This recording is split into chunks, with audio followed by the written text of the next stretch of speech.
Dr. Zephi pressed his long green fingers against the smooth surface of the control panel. His large dark eyes watched the readings with growing worry. The research ship Gentle Current had been studying the plant life on Thylos 7 for 3 months now. Everything had been peaceful until today. The Kalari botanist turned to look at his team.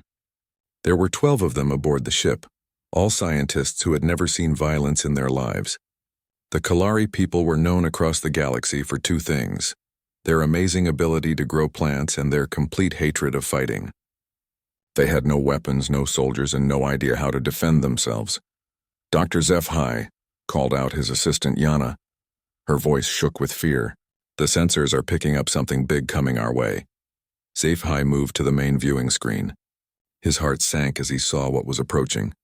3 massive ships, each one bigger than their entire research station back home, were dropping out of hyperspace. The ships were dark and covered in spikes. Even someone who had never seen war could tell these vessels were built for one purpose: destruction.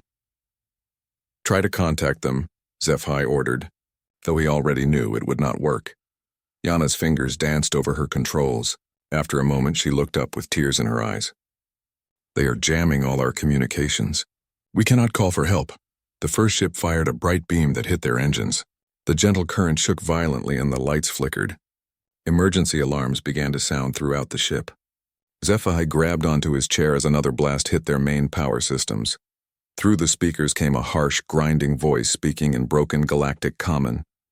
Plant eaters, you will surrender now. Resistance is pointless. The Vraktar hegemony claims this world and all upon it. Zephi had heard stories of the Vraktar, but they were like tales told to frighten children. The Vraktar were supposed to be warriors from the edge of known space who conquered worlds and took prisoners to sell as slaves. He had never believed such creatures could be real. What do they want with us? Whispered Yana. Before Zephi could answer, loud banging sounds echoed through the ship. Something was cutting through their hull. The Vraktar were boarding their vessel. Everyone stay calm, Zephi said, though his own voice was shaking. Perhaps we can reason with them. We are just scientists. We have nothing they could want. The cutting sounds grew louder. Through the ship's internal cameras, Zephi watched as armored figures broke through the hull. The Vraktar were large, covered in thick scales, and carried weapons that looked like they could cut through solid metal. Their eyes glowed red in the darkness of their helmets. The first Kalari they found was Mindo, a young plant specialist who had been working in the lab. Zephi watched in horror as the Vraktar simply grabbed Mindo and dragged him away. His screams echoed through the communication system until they cut the feed. Dr. Zephi, Yana grabbed his arm. We have to hide. But there was nowhere to hide on a research ship. The Vraktar moved through the vessel like they had done this 1,000 times before. They knew exactly where to look and how to find every person aboard. One by one, Zephi watched his team get captured. The Vraktar did not hurt them badly, but they were not gentle either. They put metal bands around each Kalari's neck and chained them together like animals. When the Vraktar reached the main control room, their leader removed his helmet. His face was covered in scars and his teeth were sharp like a predator's. I am Commander Thrak. You will come with us. Your people will work in our mines until you die. Please, Zephi begged. We are just scientists. We know nothing about fighting or mining. We only study plants. Commander Thrak laughed, a sound like rocks grinding together. Perfect. Scientists live longer than fighters. More profit for us. As the Vraktar moved to put the metal collar around his neck, Zephi noticed something. In all the chaos, they had not checked the emergency communication station in the corner of the room. It was an old system, barely used, but it might still work. Zephi pretended to stumble and fall toward the corner. His hand hit the emergency controls just as Thrak grabbed him. The system activated for just a few seconds, but that was enough to send out a simple message on an old emergency frequency. The message contained their location, information about their species, and a desperate plea for help from anyone who might be listening. Zephi did not know if anyone would receive it. He did not even know if any friendly species used that old frequency anymore. Commander Thrak noticed what he had done and hit him hard across the face. Stupid plant eater. No one will come for you. The galaxy fears the Vraktar.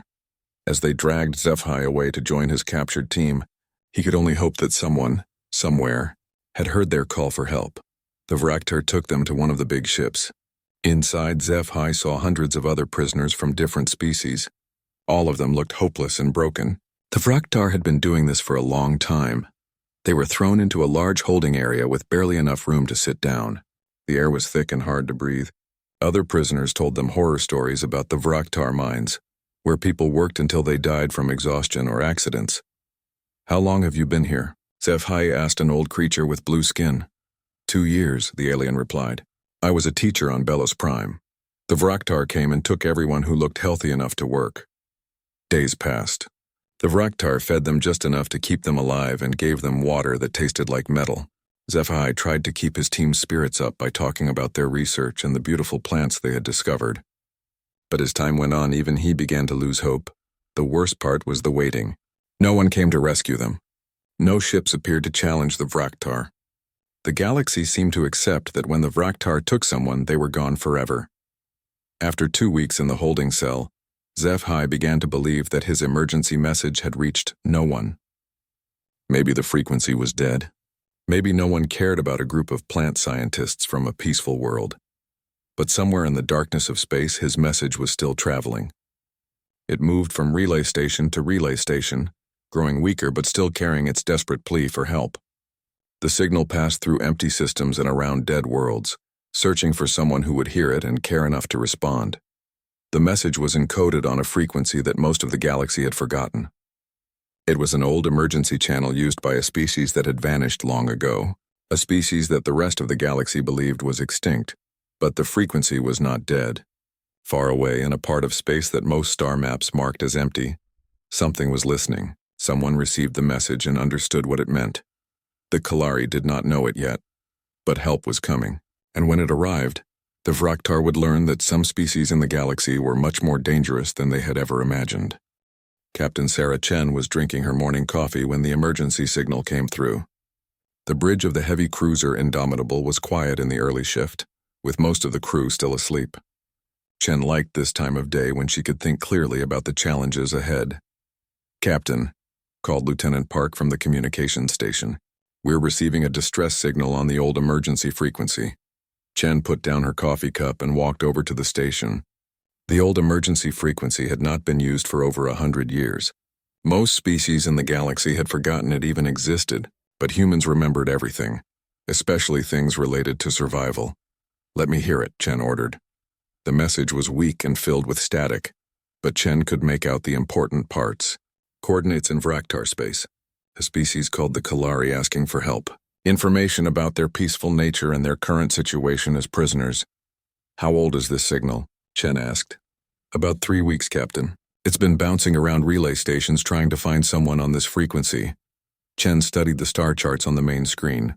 The coordinates were deep in enemy territory, surrounded by Vraktar patrol routes and military bases. Any rescue mission would be incredibly dangerous. "Tell me about the Kalari," she said to her information officer. Lieutenant Martinez pulled up the files on his screen. "Plant-based species from the inner systems. Completely peaceful. They've never been involved in any conflicts. According to our records, they don't even have a military." Chen nodded. That was important information. The Human Colonial Defense Force had strict rules about who they helped. They did not get involved in wars between military powers, but they always responded when innocent civilians were in danger. "Captain," said Commander Williams, her second in command, "the location of that signal puts them right in the middle of Vraktar space.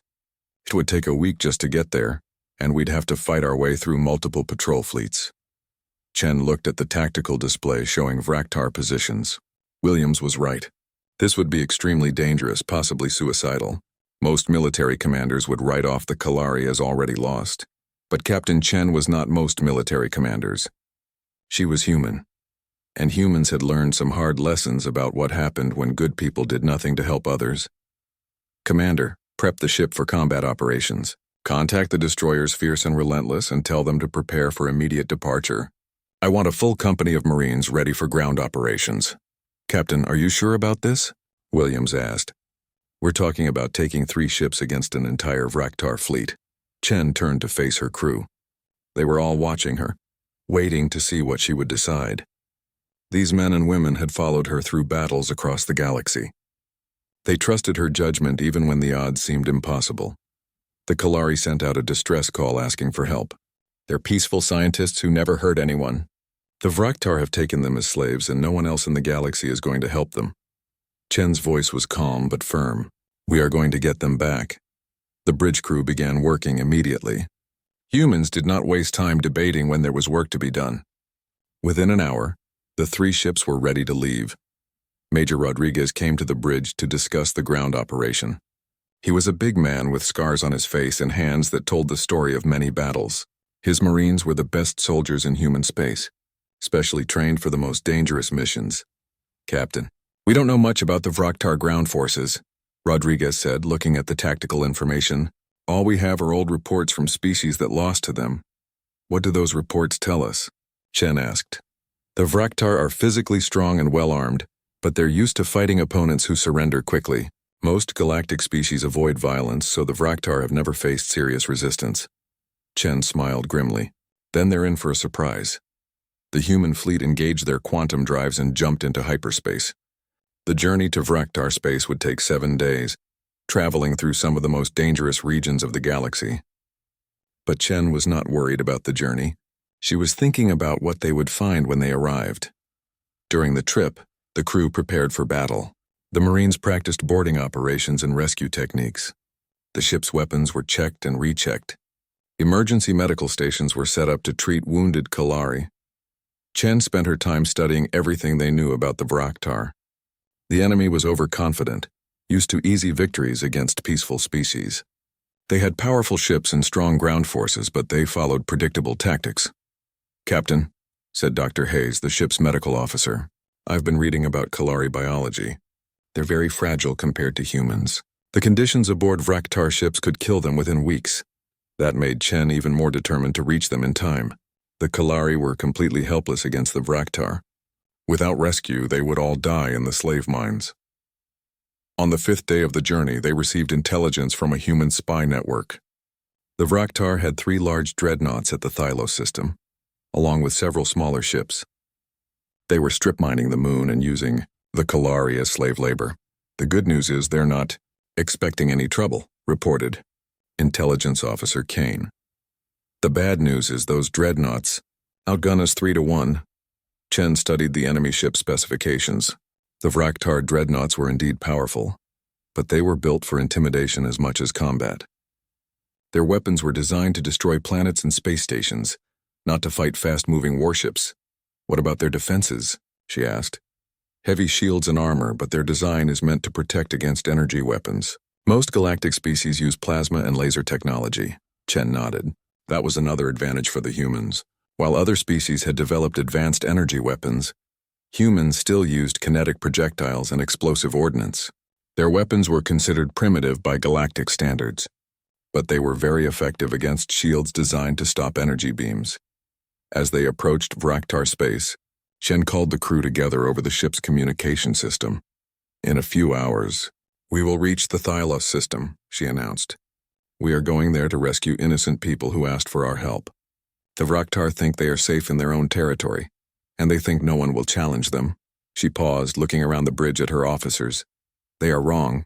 We are going to show them what happens when they threaten people under human protection. We are going to get those Kalari out of there and make sure the Vraktar think twice before taking innocent prisoners again. The crew cheered. These were men and women who had grown up hearing stories about Earth, the dangerous world that had created humanity. They knew their ancestors had survived conditions that would kill most other species. That heritage made them confident even when facing impossible odds. As the human fleet dropped out of hyperspace at the edge of the Thylos system, Chen felt the familiar calm that came before battle. Soon the Vraktar would learn that humans were not extinct. They would discover that some species in the galaxy were much more dangerous than they appeared, and they would understand why Earth was called a death world. The Thylos system looked like a scene from a nightmare. 3 massive Vraktar dreadnoughts hung in space around the small moon, their dark hulls blocking out the stars. Smaller ships moved back and forth like insects, carrying cargo and prisoners between the surface and the main fleet. Captain Chen watched the tactical display as her ships approached. The Vraktar had turned the peaceful moon into a mining operation. Huge machines were stripping away the surface, destroying the plant life that the Kalari had come to study. Captain, "We're being scanned," reported Lieutenant Park. "The Vraktar have detected us." Chen nodded. She had not tried to hide their approach. Sometimes the best tactic was to appear confident and in control. "Open a channel to the Vraktar flagship," she ordered. The main screen flickered, and the scarred face of a Vraktar commander appeared. His red eyes glowed with anger and confusion. This was Warmaster Gorthak, leader of the mining operation. "Unknown ships, you are in Vraktar territory," Gorthak growled. "Leave now or be destroyed." Chen stood up and faced the screen. "I am Captain Sarah Chen of the Human Colonial Defense Force. You are holding prisoners from the research vessel Gentle Current. Release them immediately." Gorthak stared at her for a moment, then began laughing. It was a harsh sound that echoed through the bridge. "Humans? The extinct species? You must be scavengers trying to frighten us with old stories." His expression turned threatening. "Turn around now or we will add you to our slave collection." Chen's face remained calm. "You have 30 seconds to begin releasing the prisoners." Gorthak snarled and cut the communication. Immediately, the 3 dreadnoughts began turning their massive guns toward the human ships. "All ships, engage the enemy," Chen ordered. What happened next was unlike any battle the Vraktar had ever seen. Instead of the careful long-range fighting they were used to, the human ships charged straight at them. The Indomitable opened fire with its main railgun. The tungsten projectile, accelerated to a significant fraction of light speed, punched straight through the first dreadnought's shields as if they did not exist. The Vraktar shields were designed to stop energy weapons, not solid metal moving at incredible speeds. The 2 destroyer escorts, fierce and relentless, launched swarms of nuclear missiles. The Vraktar point defense systems tried to shoot them down, but there were too many. Explosions lit up space as the missiles found their targets. "Impossible," Gorthak screamed over the communications. "Those are primitive weapons." Chen smiled coldly. "Sometimes primitive works better." The Vraktar tried to return fire, but their massive energy cannons were designed for destroying planets, not fighting fast warships. The human ships were too quick and too small for the Vraktar guns to target effectively. Meanwhile, Major Rodriguez and his Marines were preparing for the most dangerous part of the mission. They had to get to the surface and rescue the Kalari prisoners. "Remember, people," Rodriguez told his troops as they loaded into assault shuttles. "The Kalari are fragile. They cannot survive the same conditions we can. Be careful with them." The shuttles launched from the Indomitable while the space battle raged above. Vraktar fighters tried to intercept them, but the human pilots flew like no one the Vraktar had ever encountered. They used the moon's gravity and atmosphere to perform maneuvers that should have been impossible. Rodriguez's shuttle was the first to reach the surface. The moon's atmosphere was toxic to most species, filled with poisonous gases that would kill a Kalari in minutes. But humans had evolved on a world where the air itself could be dangerous. The Marines did not even need full environmental suits. The Vraktar ground forces were waiting for them. They had set up defensive positions around the prison complex where the Kalari were being held. Their weapons were powerful, designed to stop heavily armored enemies, but they were not prepared for how humans fought. Rodriguez led his Marines in a direct assault on the main prison gate. The Vraktar opened fire with everything they had, filling the air with energy beams and explosive rounds. Most species would have taken cover and tried to find a safer approach. The humans ran straight through the gunfire. They moved in ways that the Vraktar could not predict, using the rough terrain and toxic atmosphere to their advantage. When Vraktar soldiers tried to follow them into areas with dangerous gas concentrations, the aliens began choking and falling back. "What are these creatures?" one Vraktar officer screamed over the radio. "They fight like demons." Rodriguez reached the prison complex and began placing explosive charges on the walls. The Vraktar had built the facility to keep prisoners in, but they had not expected anyone to try breaking in. Inside the prison, Dr. Zephi heard the explosions getting closer. He and the other Kalari had given up hope of rescue weeks ago. But now there were sounds of fighting just outside their cell. The wall exploded inward, and armored figures rushed through the smoke. For a moment, Zephi thought the Vraktar were moving them to a different location. Then he saw the faces behind the helmets. These were not Vraktar. These creatures were smaller, but they moved with a confidence and aggression that the Kalari had never seen. Their eyes were bright and alert, and they carried their weapons like they knew exactly how to use them. "Are you the Kalari from the research ship?" one of the soldiers asked. Zephi could barely speak. Yes. Yes, we are. Who are you? Human colonial marines. We're here to get you out. Rodriguez organized his troops to evacuate the prisoners. The Kalari were weak from weeks in captivity, and many of them could not walk on their own. The Marines picked them up and carried them, treating the fragile aliens with surprising gentleness.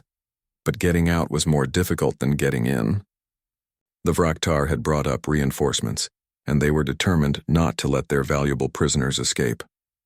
The fighting was intense as the Marines fought their way back to the landing zone. Rodriguez watched his soldiers perform feats that would have seemed impossible to other species. They carried wounded Kalari while fighting off Vraktar attacks. They operated in atmospheric conditions that would kill most aliens. They kept fighting even when they were outnumbered and surrounded. Above them, the space battle was turning in humanity's favor. The Vraktar dreadnoughts were powerful, but they were slow and predictable. Captain, Chen used the indomitable speed and agility to stay ahead of their weapons, while her railguns systematically destroyed their shield generators. The first dreadnought exploded in a brilliant flash of light. The second tried to retreat but was caught by the destroyers and torn apart by missile strikes. The third surrendered when its engines were destroyed, leaving it helpless in space. Warmaster Gorthak's face appeared on the communication screen one last time. His arrogance was gone, replaced by fear and confusion. "What are you?" he demanded. "How can primitives defeat the mighty Vraktar?" Chen looked at him with cold eyes. "We are what happens when a dangerous world creates its own predators, and we protect those who cannot protect themselves." As the last Kalari prisoners were loaded onto the rescue shuttles, Dr. Zephi looked back at the human Marines who had saved them. These creatures had risked their lives for strangers from a species they had never met. "Why?" he asked Rodriguez. "Why did you come for us?" Rodriguez helped him into the shuttle and secured his safety harness. "Because you asked for help," he said simply. "And because it was the right thing to do." The human fleet left the Thylos system with all the Kalari safely aboard their ships. Behind them, the Vraktar mining operation was in ruins, and word was already spreading through enemy communications about the mysterious humans who had appeared from nowhere. The galaxy was about to learn that the most dangerous predators could also be the most reliable protectors.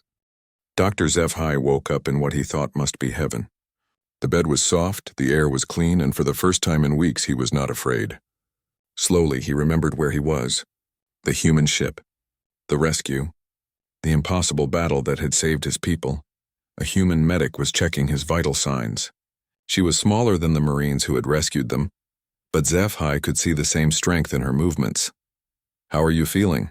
Dr. Hayes asked gently. "Better," Zephi replied, though his voice was still weak. "Where are my people?" "Safe. All 47 Kalari survivors are aboard our ships. Most of them are recovering well." Hayes smiled. "You're tougher than you look." Zephi tried to sit up, but the gravity felt wrong. Everything felt heavy, like he was being pressed down by an invisible weight. "The gravity is too strong," he said, struggling to breathe. Dr. Hayes quickly adjusted something on the wall panel. "Sorry about that. We keep forgetting that our normal environment is deadly to most species. How does that feel?" The pressure eased, and Zephi could breathe normally again. "Much better. But how do you live in such conditions?" "That's just normal for us," Hayes explained. "Earth has higher gravity than most worlds. We evolved to handle it." Over the next few days, as Zephi recovered, he began to understand just how different humans were from every other species he had met. The temperature they considered comfortable would freeze most aliens. The atmospheric pressure they breathed normally would crush a Kalari's lungs. Even their water was different, containing minerals that would poison other species. Captain Chen visited him on his third day aboard the ship. She sat carefully in a chair that had been specially reinforced to handle human weight. "Dr. Zephi, I wanted to speak with you about your people's situation," she said. "The Kalari government has been contacted. They're sending ships to take you home." "Captain," Zephi said, "I need to ask you something. Why did you save us? Your ships were outnumbered. Your people could have died. We are strangers to you." Chen was quiet for a moment, thinking about how to explain. "Dr. Zephi, has anyone ever told you about Earth? Your homeworld?" "I know very little. Most of the galaxy believes your species was extinct." "We let them believe that," Chen said. 200 years ago, we realized that advertising our location might attract species like the Vraktar. So we went silent and spread out carefully. She activated a display showing images of Earth.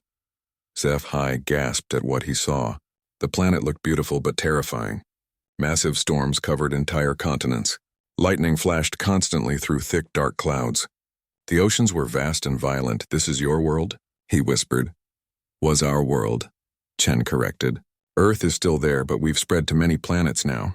What you're seeing is why we're different from other species." The images changed to show Earth's creatures. HFY saw predators with massive teeth, creatures that could survive in boiling water, plants that could eat animals. Everything on Earth seemed designed to kill or survive being killed.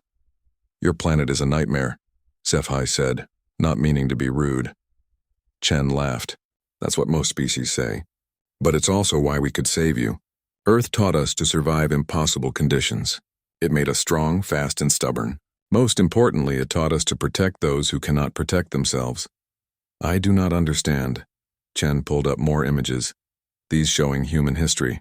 For thousands of years, humans fought each other. We were very good at war. But we learned something important. The strongest people should protect the weakest people. That's what makes a civilization worth having. HFY studied the images of human cities, human families, human children playing safely because human soldiers stood guard. "When we left Earth and found the galaxy," Chen continued, "we discovered that most species had never learned that lesson. They avoided conflict, which is good, but they also could not fight when fighting was necessary. Like us," HFY said sadly. "There's nothing wrong with being peaceful," Chen assured him. "The galaxy needs species like the Kalari. Your research helps everyone. Your plants can feed people and clean the air. But when predators like the Vraktar appear, someone has to stop them." Dr. Hayes brought them both drinks. For HFY, it was a nutrient mixture designed for Kalari biology. For Chen, it was something called coffee that smelled strong enough to kill a small animal. "Captain, may I ask about your Marines? The ones who rescued us? What about them? They fought in atmospheric conditions that should have killed them. They carried us while running through gunfire. How is this possible?" Chen smiled with obvious pride. "Major Rodriguez and his people are the best of the best. But any human could have done what they did. We're built for survival." She showed him more information about human biology. Humans could survive radiation levels that would kill a Kalari instantly. They could function in temperature ranges that spanned from freezing to boiling. They could eat food that was toxic to most species and drink water that contained enough minerals to poison others. "Your people are living weapons," HFY said with wonder. "No," Chen said firmly. "We're living shields. There's a difference."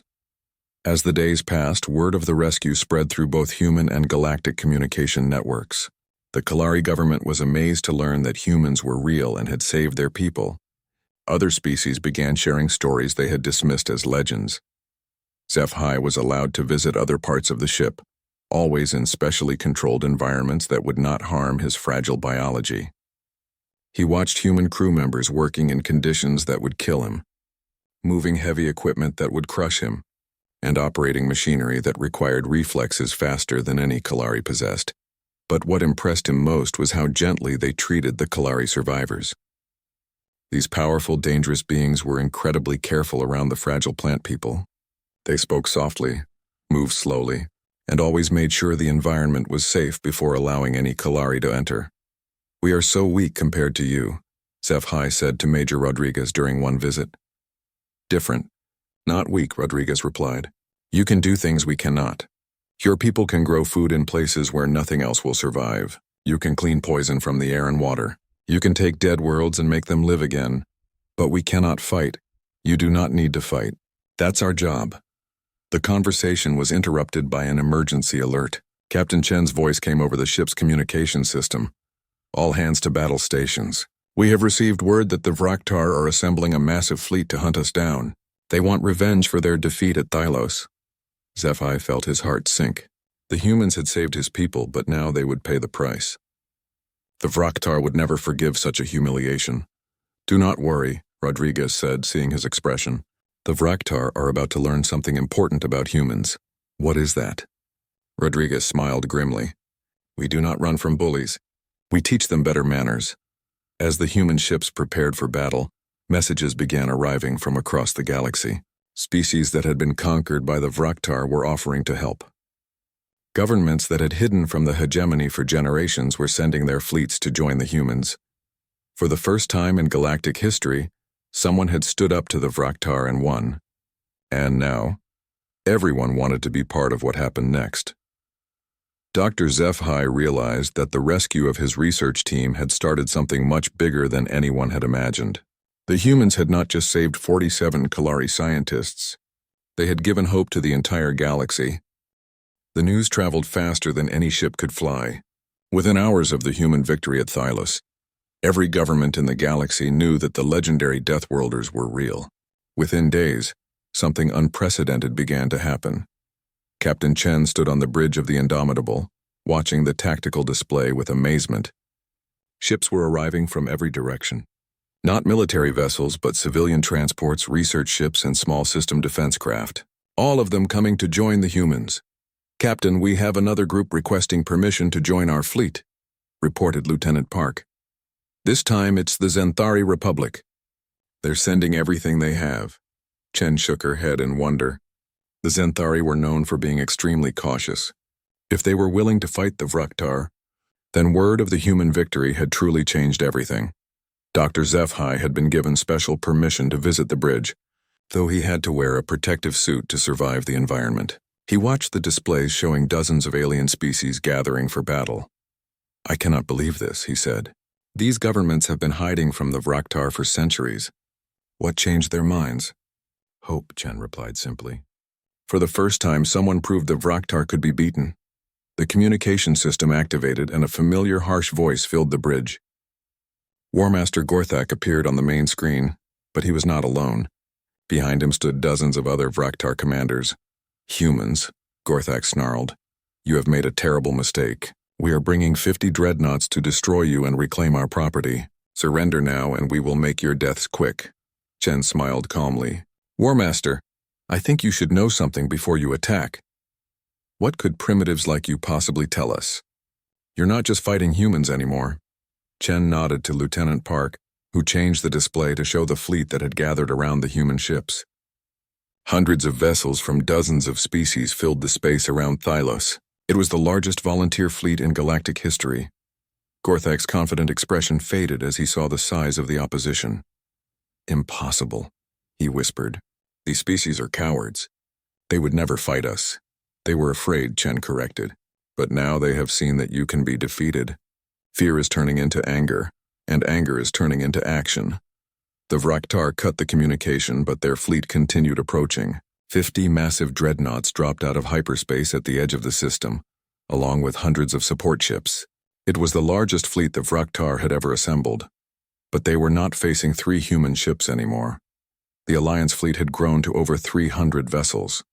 Most of them were not warships, but they were crewed by beings who had suffered under Vraktar oppression for generations.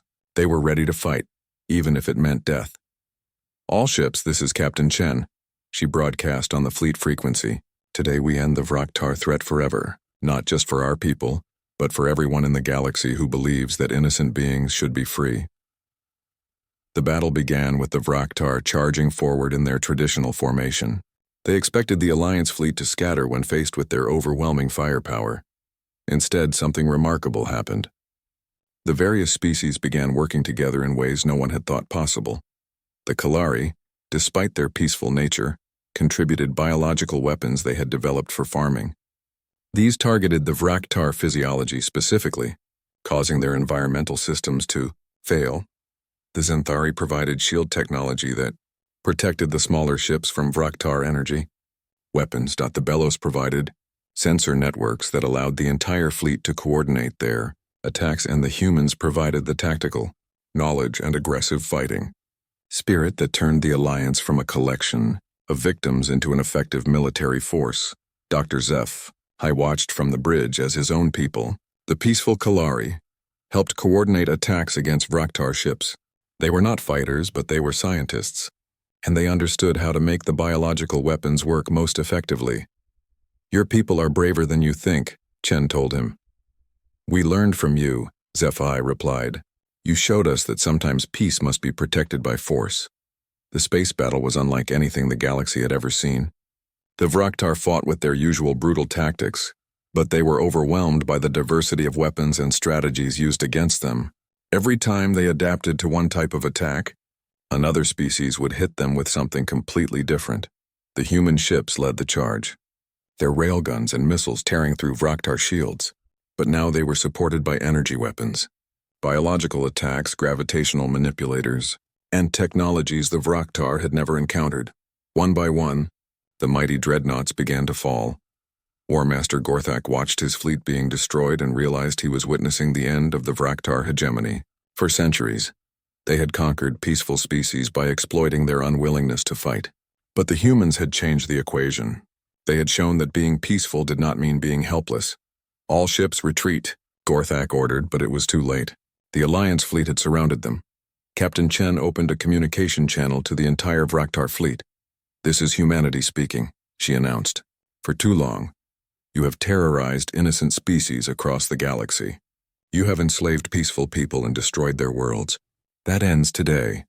Her voice carried the authority of someone who had grown up on a world where only the strong survived, but who had chosen to use that strength to protect others.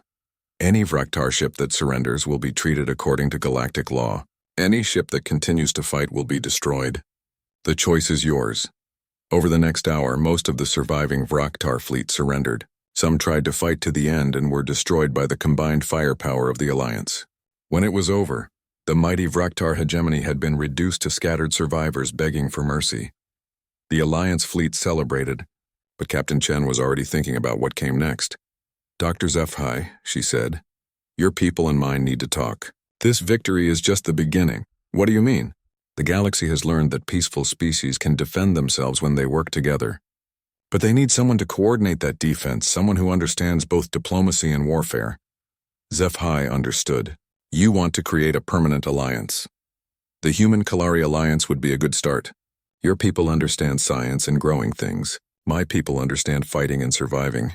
Together we can make sure something like the Vraktar never threatens innocent species again." 6 months later, Dr. HFY stood in the command center of Alliance Station. Watching human and Kalari scientists work together on projects that would benefit the entire galaxy, Kalari agricultural technology was feeding human colonies, while human defensive systems protected Kalari research stations. The former Vraktar territories had been liberated and were being helped to rebuild by Alliance teams. Species that had been enslaved for generations were free to return to their homeworlds.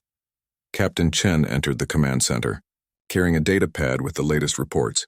"Dr. HFY, we just received another distress signal." HFY looked at the information, a species he had never heard of, being attacked by pirates in a distant system. "How many ships can we send?" he asked. "A full squadron. 3 human warships and 2 Kalari science vessels with the new defensive systems."